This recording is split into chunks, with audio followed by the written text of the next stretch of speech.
this space wasn't made because people wanted to make money. This space was made because a bunch of men were stuck home during COVID and they needed a community and people to get behind.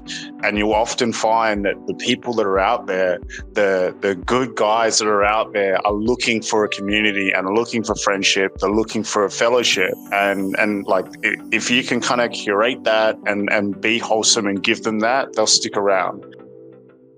Okay, all right. West57th, who do we have?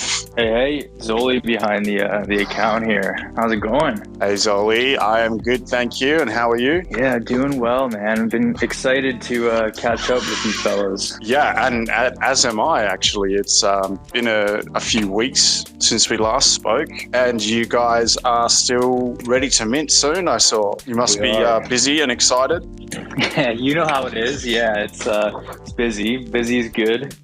We're very excited. Very, very excited.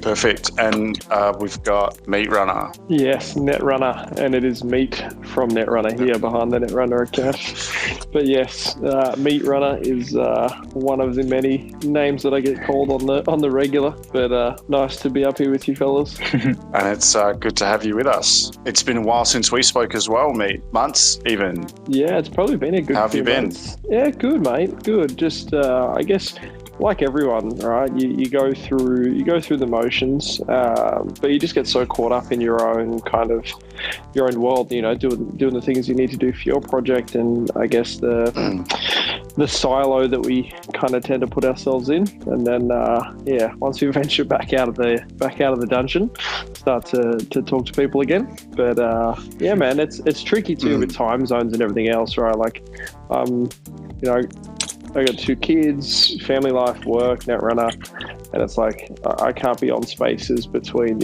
11 and 3 a.m. It just doesn't work for me. So I'm pretty quiet during the day for the most part. Yeah, I feel you there. Good news is that we're all kind of in the same time zone, which is, and a lot of people actually dislike the time that I've been hosting these spaces at. But so far I've been talking to Australians mostly, or people based in Australia. So it's worked out perfectly for us. Yeah, absolutely. Yeah, when Trent reached out and was like, hey, can we do a space at 9 p.m? I was like, hell yeah, we can. Yeah. Because Zoli, you're based in Australia as well, aren't you? Yeah, I'm in Melbourne, so this is a perfect time. It's actually so refreshing not have to set an alarm for 4 a.m. or, stay up till midnight or 1 a.m. So I thank you for that. But let me tell you, you will be, because you're coming up to mint, so you got to be jumping on those spaces as much as possible.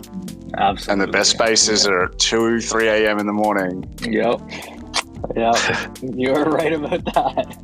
Yeah. Except for this one, of course. Yeah, this is still pretty good, but we record it and we're going to be uploading it to YouTube as well. So how I see it is those that miss out have been listening, and it's a good opportunity for people to kind of get to know founders of projects, because we are only trying to focus on getting founders up here. Hence why it's called Blood, Sweat and Tears, because it's what we have to pay in order to build out our projects and work in the startup world. So a lot of people do tend to look back over the archives, try and find the founders they spoke to, and it'll all be uploaded to YouTube. So, which is good for those who miss out. And I just want to say thank you to you guys that are here at the moment. It is a bit of an earlier space, so we have missed out on the majority of our US guys, but yeah, they'll be able to listen to it later. So guys, thank you very much for coming up here today. I appreciate your time. I know that you're super busy, and I guess it's just, this space is just kind of to chill, to chat, and to also show appreciation to both of you guys that are kind of working tirelessly in this space. West57th, I'm not sure how long you've been working in the Web3 space, but I understand that you have been, working in the Web2 space as a founder in a startup for many years now. Is that right? Yeah, that is right. And made the trip over to Web3, I suppose, in December. So we opened our doors, our socials January, really, and we've just been kind of heads down since. Yeah, nice. And it's different environment, isn't it? You know what? It is different. That's why I appreciate this space. Gives you a little bit of room to vent a little bit, not have to talk solely about the product, but kind of catch up, see what other founders are doing. I think it's a really nice idea, actually, just a bit of a change of conversation there. I'm sure we'll talk to product as well, but it's we'll definitely get to that point.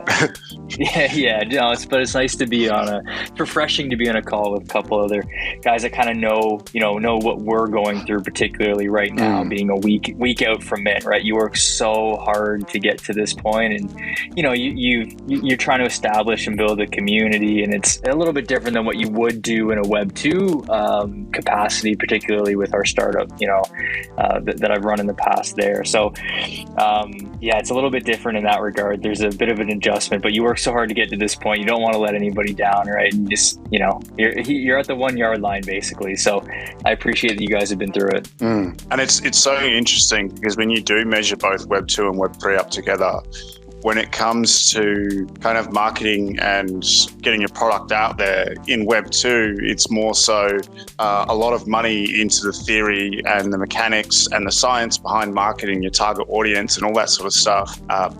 Getting these marketing brand designers in to kind of build those marketing campaigns together. But in the Web 3 space, it doesn't matter how much money you put towards a marketing campaign.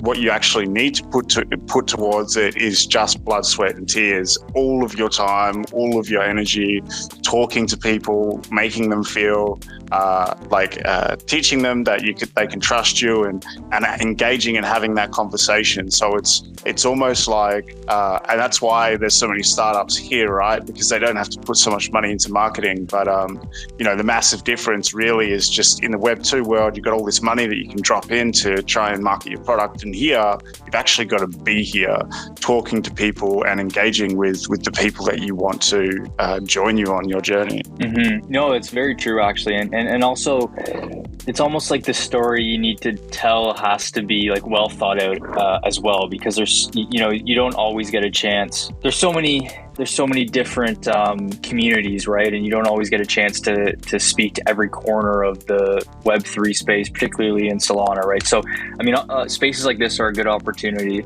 but you have to almost like craft a nice, succinct, short like product pitch to get your project across when you have the time to do so, particularly on a space. But you're right, in a community sense, like you got to always be in there and around. I find myself checking my phone at ridiculous hours, like leaning over out of my bed to go check just one last time before I put it down for the night. And likewise in the morning, first thing you do, right? You're like connected at the hip to it. But you know what? I kind of like the pace in a weird way. It like keeps you moving and energized and everything. It's definitely, it's frenetic in a different way to Web 2 in that, there is no downtime really, right? It's around the clock. There's definitely no downtime, and it's like the run up pre-mint is such a different experience to post mint in the sense that you're just kind of running on fumes and around the clock. You're doing all of the things that you need to do to get your product to where it needs to be based on whatever your delivery timelines and things are. And then it's everything else involved with the mint, the art, the whitelist allocations, choosing a launchpad partner if you're going down that route, and then all of the additional activities that you have to do with that in terms of internal within your Discord and community, and then public facing stuff like spaces like this. And it's such a chaotic time that you're kind of running on fumes and adrenaline in a lead up, and then mint comes and goes, and then the real work begins from there, because it's like, especially in Solana, you have this, it's almost as though the run up to mint is you're doing all the right things in terms of building a community and going about educating people on the product, and obviously what you guys are building has great market fit, and there's a lot of demand for a product like what you're building. So it's a kind of easy conversation to have. But with majority of projects, they spend so much time and effort garnering interest and attention, and then post mint, there's all the speculators and the traders that are just kind of along for the ride to, I guess, hope for a quick mint and flip. Maybe a few of them are going to hold for a little while, and you always get that core group of I guess believers, supporters, and people that want to champion the product for you, which is fantastic. But the larger majority are flippers or traders, and there's nothing wrong with that, but you spend so much time pre-mint catering to them and their needs and their desires with all of the and it's not intentional, it's just what you have to do in this space to kind of get your startup into as many eyes as possible for a successful product launch or a successful NFT launch. But then post mint is when the real work begins, because once that that hype train comes and goes and you're left with the core group of supporters and the team, and it's time to ship updates and continue delivering on the product, that's when someone say the real work or the real fun begins. The floor price kind of steadies itself, and then from there secondary sales volume does start to slow down, as with every collection, but then you can also just focus on delivering the product. So it's like running on adrenaline from now till mint, and then post mint take a second to breathe, and then it's like, okay, you've now arrived at the base of Mount Everest, and what you thought was the big climb, you've just gotten to the base, and you're looking up like, okay, now let's we need to pack our bags and plan for the next part of the journey, because that's when it really gets interesting. Yeah, that's a very good point. I'm wondering selfishly if you guys have any advice for somebody like me in my situation. I know one thing for sure I speak to my co-founder about is taking a minute to celebrate even the little victories. And I'll be honest, we really haven't had a chance to do that, because to what you were saying earlier, you're stretched so thin. It's almost like, all right, just cross that off the to-do list. All right, what's next? And you just go on the next item. We really haven't had a chance to, even celebrate things like, the Grizzly-thon win, right? As a team, we really haven't had a chance to take a second and appreciate it. But do you guys have any feedback for somebody in my position? Selfishly, I'd love to hear if something comes to mind. Yeah, look, I definitely would. And I mean, congrats on the Grizzly-thon win. Like, that in and of itself is a pretty cool achievement. And it is hard to kind of take the time and have a moment to yourselves to kind of enjoy that, because you can't just, take a couple of days off, especially leading up to mint. As soon as the team is offline for a couple of hours, especially if you're all in the same time zone, if the Discord goes quiet for a few hours pre-mint, everyone just assumes it's a rug. And whilst it's it's a bit of a meme and people love to joke about it, it's pretty easy to spread FUD when the team goes offline for a couple of hours. So it's a tough one, but I would definitely say in terms of managing your own expectations, there's this huge hype train pre-mint leading into mint, and probably for the first, I want to say 7 to 14 days. Like, if your project is super hyped and has a large support base and a lot of secondary volume in the hours post mint, you probably have 7 to 14 days where that kind of hype and excitement still sticks around. People are still writing threads on Twitter, getting lots of content engagement, lots of organic content being created by people within the community. And then it's on to the next shiny thing, right? And when that happens, it's kind of like, fuck, what did we do wrong? Why is no one talking about us anymore? What happened? Why is the timeline going quiet? Why is the floor price dropping? And all these things that you tell yourself are not important metrics, being human and being so actively involved in the community, the things that capture your attention, right? Like, it's always great to see, people championing the product or the project and celebrating the art and congratulating the team on having successful mints and, hitting secondary volume milestones and that kind of thing. But when that stuff starts to die down, which it naturally does, it can be a bit distracting. And especially in this space, it's something that the loudest people on the timeline and in the Discord most often are just either, defending their own bags, or it's, intentional posting to try and, rally the community to increase the floor price to then have some exit liquidity for them. And knowing all of that and being prepared for it so that when it does happen, you can kind of go, okay, we expected this. Now we know, this happens with every project in every launch cycle. Now it's just time to focus on our product development milestones, getting user feedback, quantifiable metrics about the product itself and about the rollout. Because, if you've been in the startup business before, nothing's ever perfect, and there'll always be, things to improve on or problems to fix. And if you're not breaking things, you're probably not trying hard enough. But from the NFT launch perspective, it's absolute, the hype train in the lead up, because people will be excited about the product, and it's something that a lot of people will use, but it's something that will also take a bit of time to garner a greater attention and a larger user base. And you'll have, the Solana attention span of probably 24 hours before people start, flipping NFTs. So when that happens, just know that it's normal. It happens to every project. Expect it and just focus on the product. Yeah, you do. Well, I don't know about you, but I say that I generally take things, personally, right? Or you can fall into that trap of taking it personally when things don't go your way. And I guess, I've minted a number of projects and been a part of a bunch of communities. And yeah, man, that does seem to be the cycle, right? So if it happens, 100%. When it happens to us, yeah, don't take it personally. That's my main takeaway from that. But it's good. Yeah, absolutely. Well, I mean, look, if you're trading Tesla stock, you're not in a group chat with Elon DMing him about, what the next vehicle update's going to be, and then flooring it when he doesn't respond fast enough. Like, it's just that kind of shit doesn't happen. But in the NFT ecosystem, it certainly does. And there's this, it's such a, what's the word I'm looking for? Maybe convoluted, or this, I guess, misunderstanding that people are using, I guess, NFTs as a trading vehicle, but also expecting them to be a long-term investment vehicle. It's like, hold on. If you want it to be a long-term investment vehicle, you got to hold it for longer than a week. It's not going to give you generational wealth, seemingly overnight, especially not in a bear market. But yeah, at the end of the day, like, you're a startup founder, you're going to take things personally because you care about your product first and foremost, but you care about your community as well.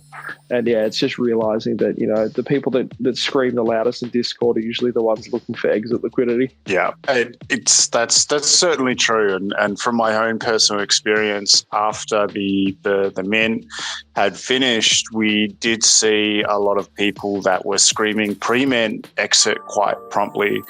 I think it's leading up to mint. I will say one thing, like, there's a big week coming up, obviously, with SMB Gen 3, Bijo, and a couple other mints.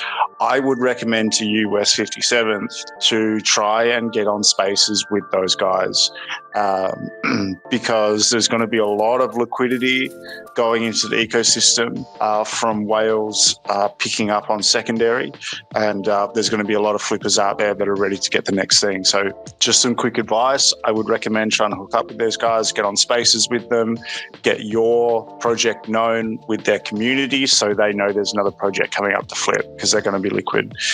I will give advice on post-mint. It's very, very, very tough. You have a few different demographics that are going to be in your community. You have people that expect massive gains overnight.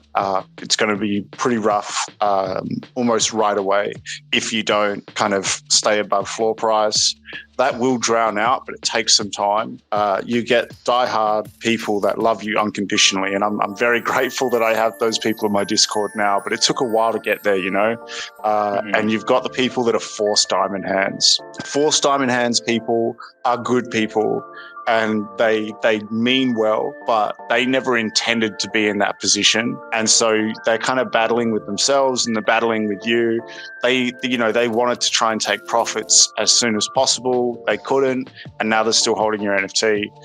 They're all good people, and I've learnt that through communicating with them and talking to them. And as long as you're there in your community speaking to these people, that these beautiful people they are. As long as you're there and with them and talking to them, you start to win them over, and they start to gain your trust, and you can kind of work towards a more healthy environment. But I will say it is going to get tough. It's never easy after a mint, unless you're someone like Mad Lads, and you've got an insane floor price now, and you've done really well.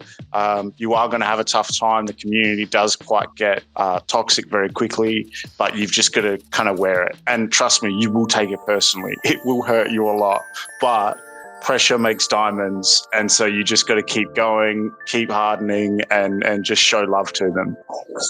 Yeah, man, absolutely. I can only imagine that's going to be the case, and I think with me, I try to think about what do I want to see when I get involved in a project, and it is the team being transparent and there and available and continuing to show progress. I think that's important, right? So, and it's just to quickly point on that as well. I've said this once before, but this space wasn't made because people wanted to make money. This space was made because a bunch of men were stuck home during COVID, and they needed a community and people to get behind. And you'll often find that the people that are out there, the good guys that are out there, are looking for a community and are looking for friendship. They're looking for a fellowship. And like, if you can kind of curate that and be wholesome and give them that, they'll stick around. Those that are making money and flipping generally are moving between Discords all the time, and you experience that. But as long as you are like sticking to the ethos of what Solana NFTs is about, which is fellowship, then you'll end up creating a wholesome community. Yeah, I feel like cultivate. I mean, having bought and held NFTs through the last couple of market cycles, right? I feel like cultivating a community when things are going really well, probably easy. I don't know, haven't been in that position, but right now I feel like it is we're in the bear market. Times are tougher, and I feel like this is where we're going to see some of the really innovative and long-lasting projects be created. But it might not be easy in the short term. Like, I don't anticipate it will be, and I'm sure it hasn't been for you guys either, right? But it's like I just want I've spoken to founders, you guys included. Been really impressed with the Giga community, right, and what you guys have been able to accomplish. Like, it sounds like they bought into your message, your direction, you as a founder, and I think that's really important, right? Like, when I'm investing in projects, I want to get to know the founders, right? Because it does take grit, maybe, is that the right word? Like, to get through this shit. Because it's definitely difficult. grit.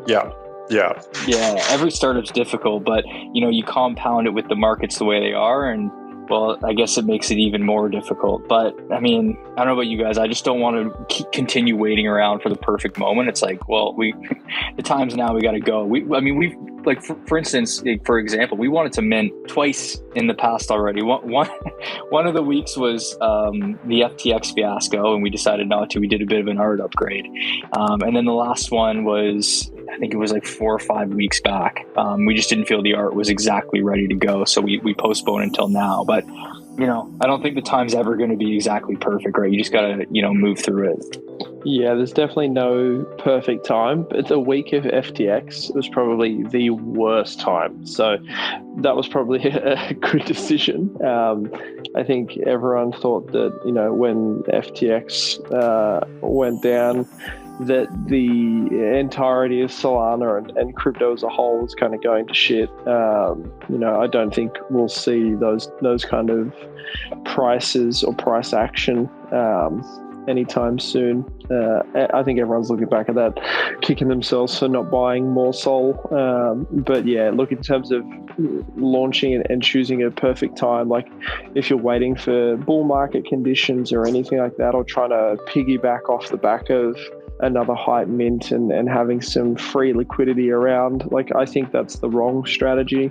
I think if your belief in your product and the community support is there, then you just have to get it out there. And even if, the mint takes a little bit longer, or, there's a few hiccups along the way, the people that are interested in the product will start to spread the word about it for you. And, you can incentivize the community to share the message, but it really comes down to just getting the product in people's hands and getting that user feedback, because at the end of the day, that's what's most valuable. You can create as much hype as you want, but if you don't have a product or a deliverable, then it fizzles out pretty quickly. And then the inverse happens as well, right? If you don't have a significant amount of hype, but can then build something pretty significant off the back of that, it grows organically. And I mean, Blackout was a really good example of this, right? So they've been building essentially a decentralized version of Dropbox, but built on Solana.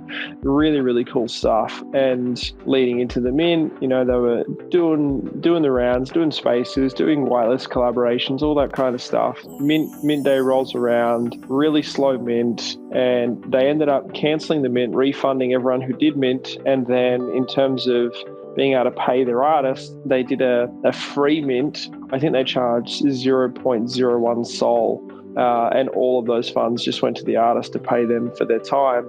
And then they were just going to crack on and keep building the app anyway. But the NFTs ended up running and it pumped. I think it was 24 or 48 hours after the actual mint went down, and people were refunded and whatnot, that they did the free mint, and then that sold out in a matter of minutes. And it was hold on, 2 days ago no one was minting this, and they weren't minting for an exuberant rate or anything. I think it was 2.5 or 3 Sol. So within reason. And then, they continued to build their product with virtually zero funding. And once they started demoing syncs and getting users testing it out and starting to, store their files, I think at one point NFT ran up to 7 or 8 Sol floor price and sat there for quite a while. So, I mean, it happens over time. There's no perfect market condition. At the end of the day, you just have to get it out there, get it in people's hands, and you're better off having a product that's ready and not having enough hype and then building that, versus having a shit ton of hype and having either no art or no product that people are actually expecting, but you then have to delay, because that is even worse. And that leaves a really sour taste in people's mouths. So if you can manage expectations at the very least and then exceed them with your deliverables, you're going to set yourself up for success. Yeah, man. Hype is almost dangerous. Sorry. Unrealistic expectations, eh? It comes with expectations. Yeah, I love the hype that we got for our projects, and it was warranted, but the misconception about what we were delivering right away was way off. And I'm not about to, just before mint, say, guys, you're not understanding what we're going to be releasing now and what we're going to be releasing later, because obviously that would hurt us more than anything else. So you kind of just have to let it go out of control and try and manage it that way. But we did the best we could do. And I will say we went through that exact process of minting out, being very hyped at the time, and the platform didn't meet expectations. It was meant to be just a beta test of our order book in the public, and we got crucified, I will say that. But fortunately enough, it has we've been grinding nonstop since February. It's been every day. So for the most part, a lot of people recognize that, and what we have is pretty spectacular for the Solana ecosystem as well. So that recognition is good. But it does get pretty tough. Absolutely. And what we'll do, because we're at the 30-minute mark, I want to give you guys a chance to talk more about your project, because I think there are people here that do want to hear it, especially with West57th, since you got your mint coming up. So what we'll do is meet. If you want to go ahead and just talk us through kind of what you're doing as a founder and what your project's up to at the moment, just to give our viewers an idea. Meet, Netrunner. Sorry. I was just sending a Telegram message to my co-founder. in terms of Netrunner and what we're doing and what we've been building, essentially we're, I guess, the most comprehensive tax reporting tool for NFT traders on Solana. There's a bunch of different crypto tax tools out there, or crypto tax calculators, but a lot of them really struggle to reconcile Solana transactions, and even accountants that are using various tools on behalf of their clients have a hard time when trying to reconcile Solana transactions. And we've been able to successfully fill that void and provide a tool that allows, degens to be degens, but also reconcile and report accurately. And I mean, look, it's been a bumpy road. We launched 8th of July, so coming up on 1 year in a couple of weeks. I think just under 2 weeks away will be our 1 year anniversary since mint. And it's been, thank you, man. It's been tough, and I mean, the last kind of 12 to 18 months for crypto in general has been tough with various black swan events, and the SEC in the States isn't making it any easier. And this is, something that we all need to realize too, is that, especially for the North American guys, there is a world outside of America. And whilst the SEC are making it really tough for crypto over there at the moment, places like Hong Kong, the UK, even over here, regulators are really starting to discuss ways to embrace crypto and try and regulate it in a way that allows businesses to be built, technology to be launched and developed, and innovative ideas to be able to, come to life, but given a clear set of guidelines to operate in. So, the future is looking relatively bright. But yeah, when we launched, we were the only utility-based NFT project to actually have a sold-out mint for that entire month, which was, really concerning during that time. Like in the lead up to that, mints just weren't selling out. It was, a really interesting time where launch pads were putting into their, launch agreements that basically you had timed stages, and if you hadn't sold out certain percentages of your collection by those time frames, the launch pad had the ability to drop the price, reduce the collection size, all sorts of stuff. So it was, a fair amount of pressure to, get the launch sold out. And we were, able to, I guess, have a successful mint, sold out day one, and then launch the beta version of our product a couple of days later with the portfolio tool, and the tax reporting tool went live a couple months later, just in time for the end of FY22 for USA and Canadian users, and the UK guys back in January as well. So we're able to get a lot of people reporting their Solana transactions. I think we'd reconciled just over $70 million worth of taxable transactions, and had about 3,500 tax reports produced through the site through that season. And now we're coming into the Aussie tax season now, so more and more people are starting to become aware of that. And I saw the feature today, we've just rolled out the ability for accountants to basically log in on their client's behalf and view their clients' transaction histories and be able to reconcile things on their behalf and export those reports, which is really great. It's something that we've had quite a number of people ask for, and partnering with firms will make it so much easier for our users and for their clients that are kind of outside our ecosystem, but also trade on Solana, to be able to use the tool for reporting purposes. And I mean, it's not something that's, overly exciting in the sense of it's not a innovative or groundbreaking DeFi protocol or, insane art upgrades and things like that. It's no new game that's going to take over the world, but it's something that we all actually need. And much like brushing your teeth every day, it's going to be best practice. It's something that we're all going to know that, if we're trading NFTs or participating in crypto and DeFi protocols, we're going to need to start reporting this stuff on our taxes, just because, it's just a part of doing business in this ecosystem. And you're going to need tools like Netrunner as part of your trading activities. And whilst you can claim any associated costs as a trading expense, It's something that, even now people are still kind of on the fence about whether or not they actually need to file and have crypto on their tax returns. And, short answer is yes, you absolutely do.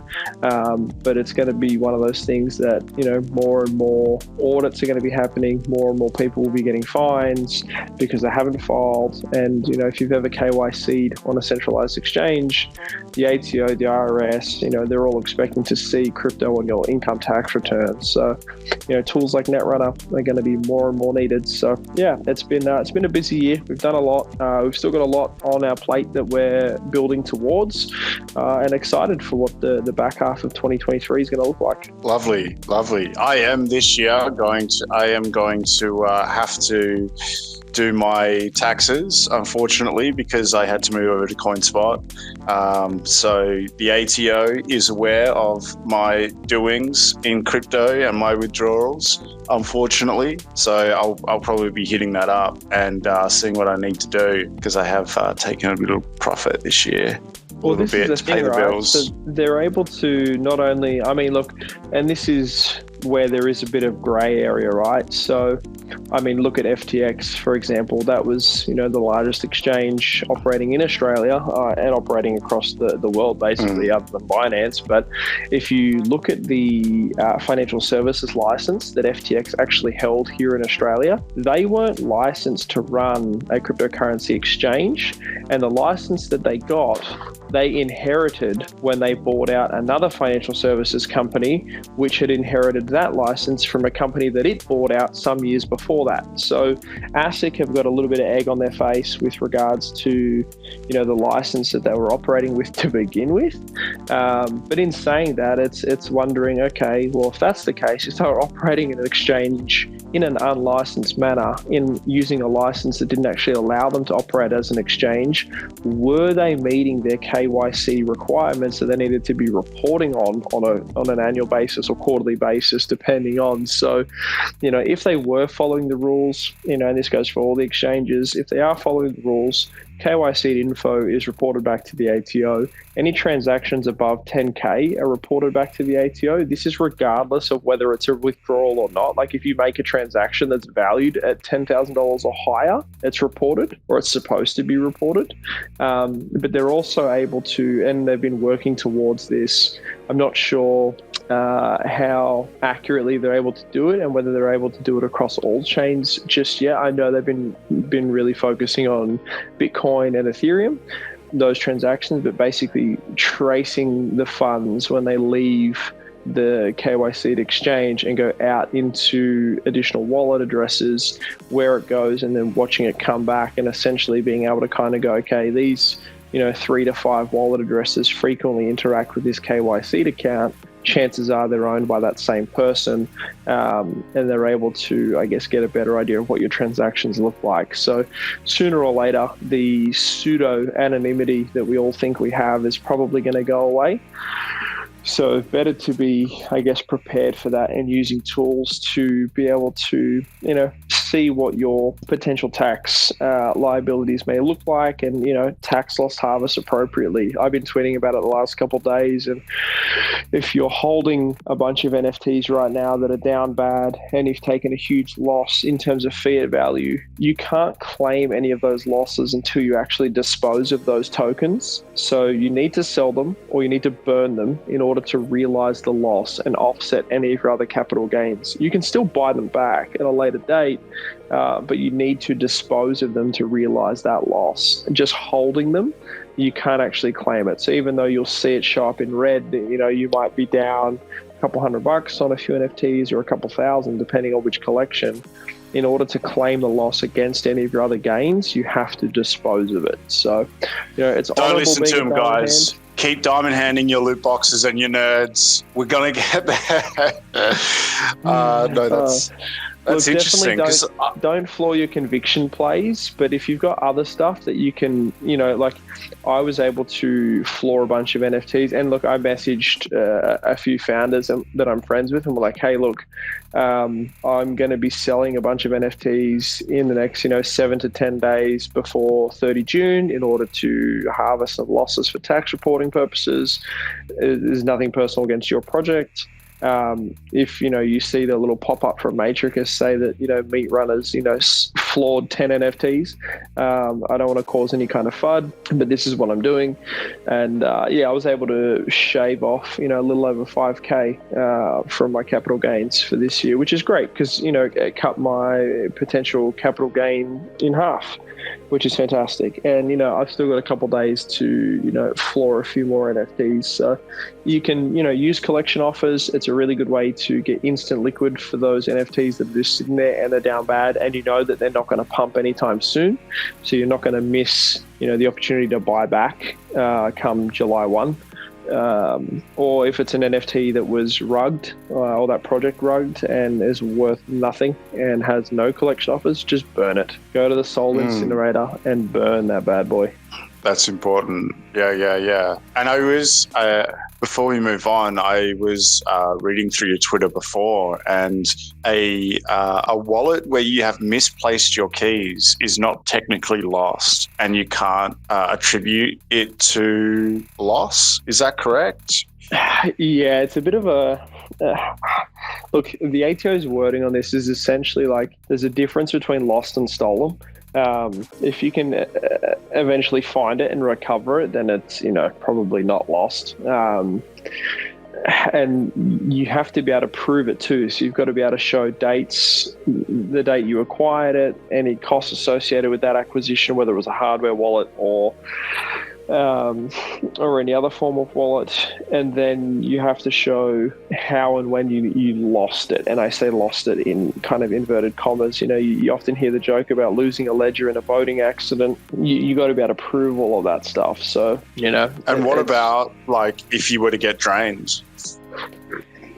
Yeah, so like this your is something wallet would have drained. This is something that your individual situation will probably need to speak with your tax professional about. But if it was a large known event that occurred on a particular day, and you could show those transactions on that particular date interacting with said wallet, and you can show enough evidence to demonstrate that it was drained, like if you were part of the slope hack, for example, where anyone who'd imported their seed phrase from Phantom into Slope, a lot of people that were using sniping bots and whatever needed the auto approval set up for that to happen. And if you're around during that time, that was a fucking scary day. No one knew what was going on. People's wallets were just getting drained left, right, and center. Wallets that people had said they'd never actually connected to any sites were just being drained from nowhere. And I think that person got a couple $1 million on that one day. And Slope, it's like 10 million in total, I think, including tokens and NFTs. Wow. And Slope have just like fallen off the face of the earth. Oh yeah, they were like, all right, pack up. What money do we have left? Let's go.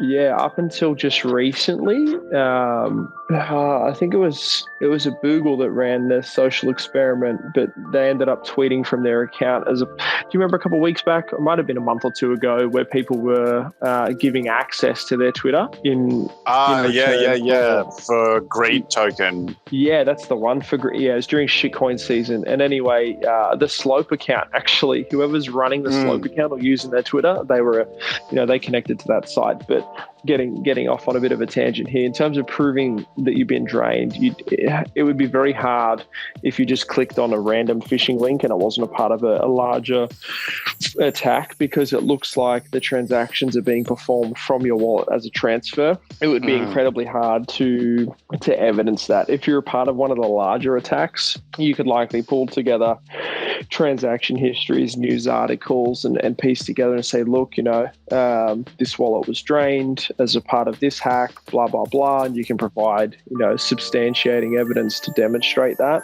But it's definitely a difficult one. Yeah, absolutely. And I couldn't imagine going in to see the taxman and him accepting that, oh, my wallet just, I've lost, 10K from this wallet, a couple K from this wallet from drains, because you could easily try and simulate that yourself, right? So they'd be pretty hestant to try and allow you to claim a loss on that, I guess. Correct. Exactly right.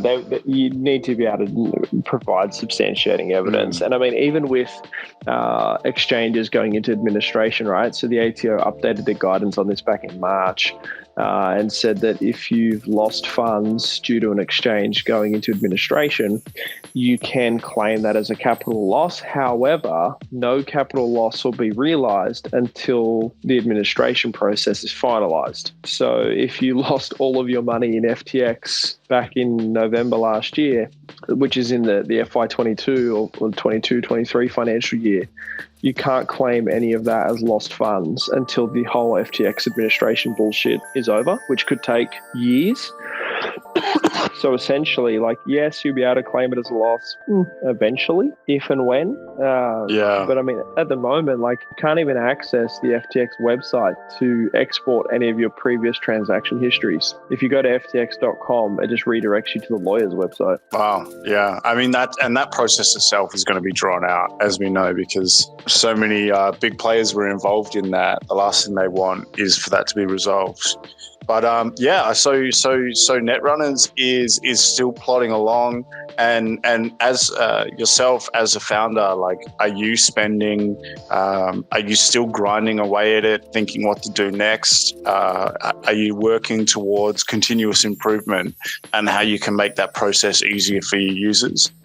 Yeah, absolutely. And I mean, we've just put on another junior developer who's been a great asset to the team. We have daily stand-ups Monday to Friday. We don't do stand-ups over the weekends, but we do, our daily team calls and run through, what the user experience is and we want those workflows to look like. And we've been shipping a bunch of features to make that process a lot more, seamless and kind of one click almost, and giving users the ability to create custom rules and import lots more transactions and doing all the things that they need, being a Solana degen, to be able to automate a lot of this stuff versus getting to the final hour for the reporting deadline and realizing they've got a few thousand transactions that need reconciling. Being able to automate that by creating these custom transaction rules really streamlines the process. So yeah, we're still grinding it out. We've still got some big goals and some very bold goals.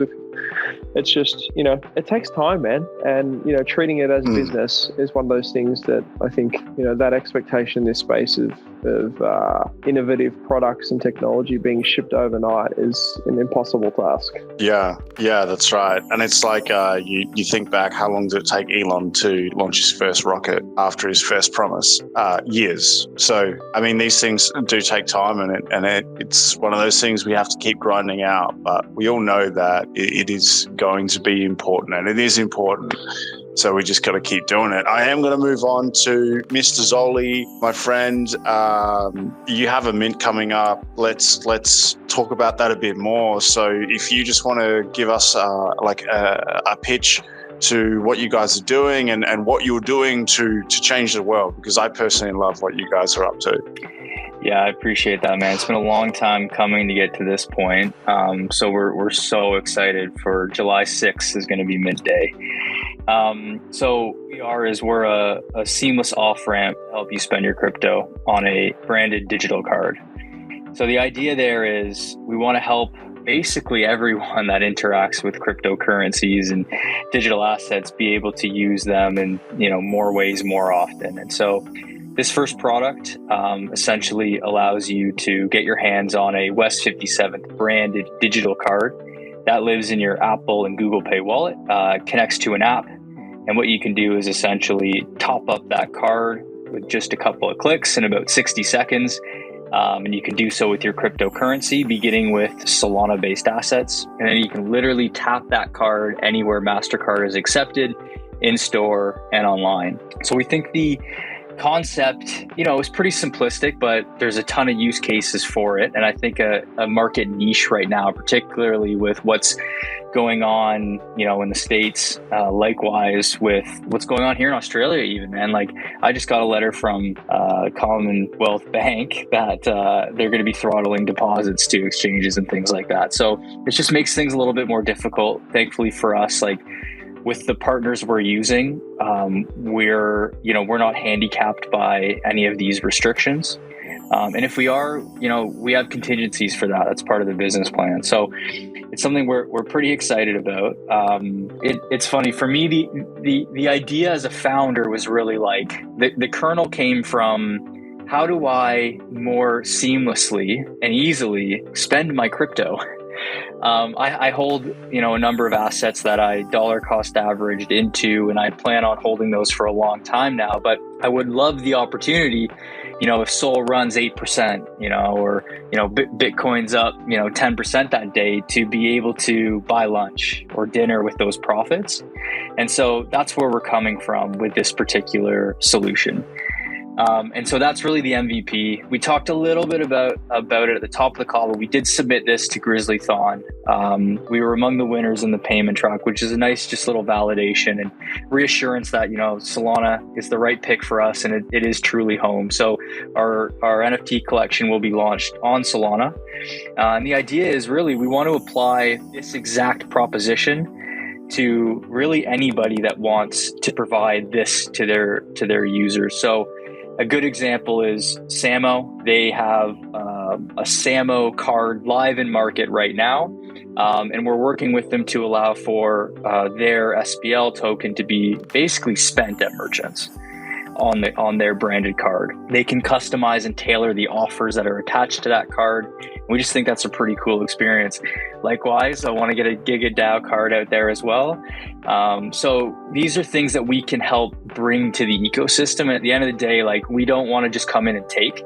We want to, as a founder, I want to meet people like yourselves, meet and Belac on the call, but also just people in our community have blown me away with, their feedback and love for the concept and just general support all the way through since we launched our socials 6 months ago. So, we're really excited to finally be able to show the product live in market. And what we want to do is just kind of help do our part to elevate the ecosystem and just make crypto a little bit more user-friendly, I suppose. We have grand ambitions to onboard a lot of users that don't necessarily aren't that familiar with crypto. And so that's, we've got some strategies in place on our roadmap to help support that initiative of getting 25,000 users and onboarded into our app in the next couple of years. And so that won't happen day one, but we've got some things in our roadmap that we think could make that happen, by year 2 or earlier, hopefully.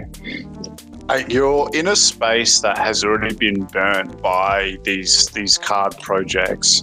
Obviously, those that have popped up previously have had insane fees and almost made it impossible for everyday users to use that card and use it to buy lunch if there is, a 5 or 8% pump. For you, what kind of fees are you applying to your cards, and how does it measure up to other projects in this space that have launched cards?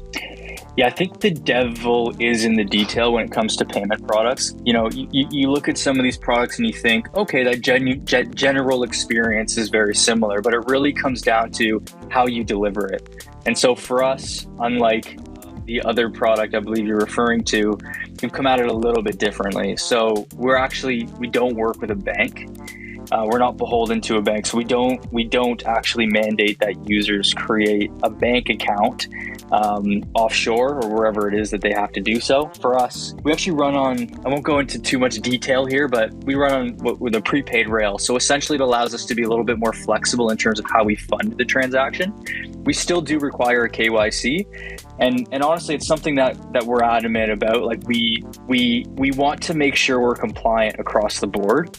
And so I'm okay to take the heat to do things the right way and maybe do things a little bit slower than, the traditional Web3 space would, kind of like to see. But we want to make sure we do things the right way so that when we do scale and we get to scaling, we can run. So I think it's walk before you sprint. And so that means making sure that you have the proper compliance and regulatory in place.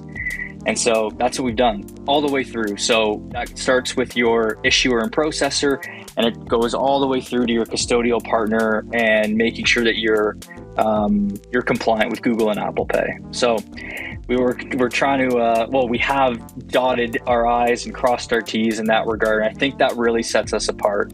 So our commercial model is a little bit different. Our cards for our West57th holders are $15 instead of $250. And the conversion fee will be 3% to begin. And that's just when you top up your card. You can top up your card with $500. That's a 3% fee, and then you can transact with it once or 15 times, however long it takes you to draw down that balance. And there is no fee to transact, no monthly fee, no annual fee. Which is a blessing, honestly, because other projects that I've spoken to previously, there's a fee at every single point where something moves or changes or transacts. So I think that's great. I am actually really looking forward to seeing and experiencing this myself. Obviously, I'm Australian. So for me to get money out of crypto can be quite difficult, with Binance shutting us off not too long ago. Fortunately, I do have CoinSpot, but at the same time, I'm also based in Bali. So I would love to have a card on my phone where I can start doing some transactions. So I'm looking forward to this. I'm also looking forward to getting a GigaDAO branded card, and I know a few people are as well. So to start off with, you are going to be Australian, just Australian based for the pilot. How quickly do you think you're going to be able to expand past Australia? Are we talking 1 month, 3 months, 6 months, 12 months? Yeah, that's $1 million question. So for us, the cards can be used globally, but we want to make sure that we can keep our fees down. And so at the moment, the present time, when our fees are used outside of our, quote unquote, like regional jurisdictions, there's just an FX fee. But again, that might not be, that's not something we want to levy onto our consumers. And so for us, we want to take an iterative approach. And that means, okay, instead of a global rollout, which I don't think is necessarily the right way to go about things anyways, let's do an Australia-wide pilot for 2 to 3 months. Let's test and learn. Let's work out the kinks. We'll get some feedback, and then we'll roll it out to the next region, which looks like it's going to be North America and or Asia. And so that really depends on a couple of things. One, how the pilot goes, and two, how our fundraise goes. And so we are working now with, we've got our mint coming up on the July 6th, but after that, we actually are closing a pre-seed round as well, so that we can bring on more strategic advisors and partners that have some skin in the game. And so we think that's really going to help us kind of expedite our plans. And so the idea is by Q4, we've finished our pilot and we've rolled out into another region. And so I think that will allow us to establish a really powerful use case in terms of how people are using the card, what features we want to add on next, because we can do things like allow you to borrow against your NFTs through a partner like Sharky or Rain, FI or something like that, and then spend those funds on a card. So there are these other features that we can add on that we don't necessarily need to build, so we can bring them to market quickly. We just need to make sure that that's what people are looking for. And that's why we're adamant about running the pilot first and doing it. I will say right now, if you did that and you expedited that process, 100% of the people in Solana would want your NFT and would want your card. You think so, eh? There's more volume in lending and borrows than there is in trading NFTs. By a lot. So it's kind of like, yes, I think so. I think a lot of people would agree with me as well. Everyone has their NFTs currently borrowed and they're lending SOL right now. I recently just started lending, so a bunch of people have reached out to me and started talking to me about, let's try and make this lend work for me because I'm over leveraged or I've collateralized too much.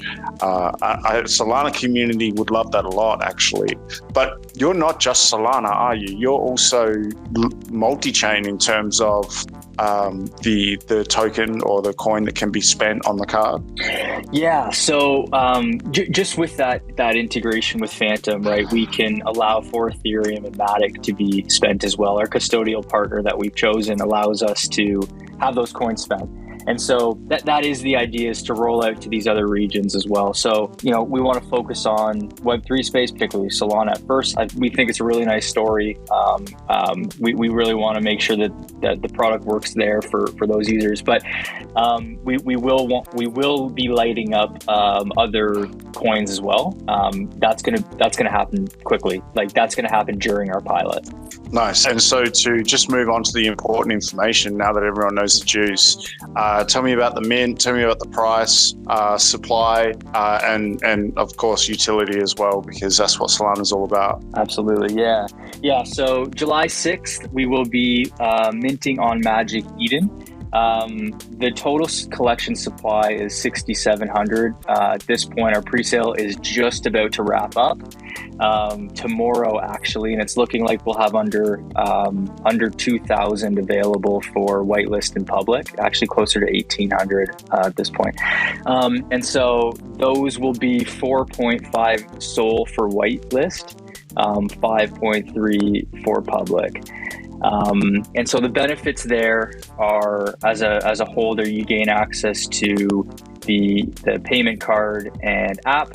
You also gain access to our highest reward tiers when we start to roll out our merchant offers. Likewise, the lowest transaction fees as we begin to roll out in other regions, and we can reduce those.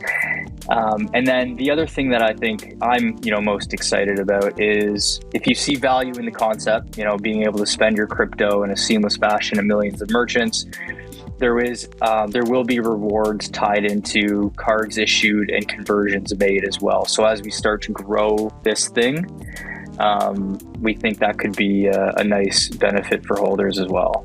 Beautiful. Awesome. And just sorry, I must have missed it, but what is the supply again? Yeah, so we're gonna firm that up in 2 days once our pre-sale closes. There's 1.5 days left on our final pre-sale, but it's looking like there's going to be between 16 and 1,700 is where we are right now, remaining for public mint. What's the total supply? 6,700. Okay. All right. Nice. Decent. I like it. That's really cool, and you must be excited. Make sure you get some sleep. I will say to you that mint time, there's a lot of pressure, obviously, to get it right and get to that flag, but the race keeps going. It starts again as soon as you finish it. So burning yourself out for mint is the worst thing you can do, because the best thing you can do is be there, be with your community, be with your new holders right after mint. So just make sure you're taking the time to breathe and sleep and get the food you need so that you can still be there after mint as well. Yeah, I appreciate that. That's good advice to reiterate. I might give you a call every day just to say that particular thing to me. Just remind me. Well, just have a look at my pain over the last 5 months. Recording. yeah, there you go. Even better. You've got this. Just for a little sound clip for later.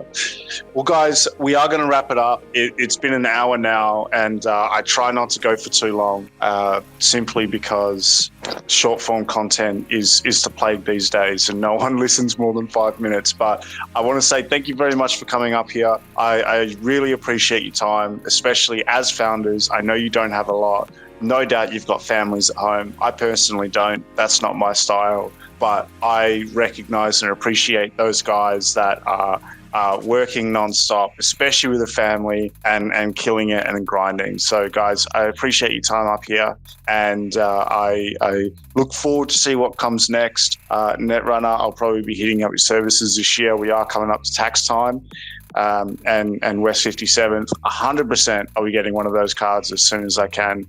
So guys, thanks again for coming here. Everyone that is listening, I very much appreciate you tuning in for the time you did. Love all of you. I love everyone here. Much love. Thank you very much, guys. We'll see you again soon. We do have another space, GigaDAO with Hello Moon, in an hour's time, where we're going to have more of an intimate discussion around GigaDAO and what we're doing next. So if you guys do have time, come see that next. But again, thank you to everyone. If you have any closing remarks. Yeah, thanks for having us up here, Belac. I appreciate it. It's been a great chat. And Zolly and the team at West 57th, good luck for your mint. I wish you guys all the best. And I'll be looking forward to being able to spend my Sol and USDC when I'm out and about, and being able to use the card. And I mean, having a prepaid card option without needing a bank account is going to be a godsend. So fingers crossed it all goes well for you guys. And yeah, we're looking forward to seeing your launch. Yeah, thanks so much. I appreciate that. And I appreciate you having us up. It was great to chat with you guys. It has been. All right, guys, thank you very much for coming along. I'm going to end the space here. Stay cool and keep grinding.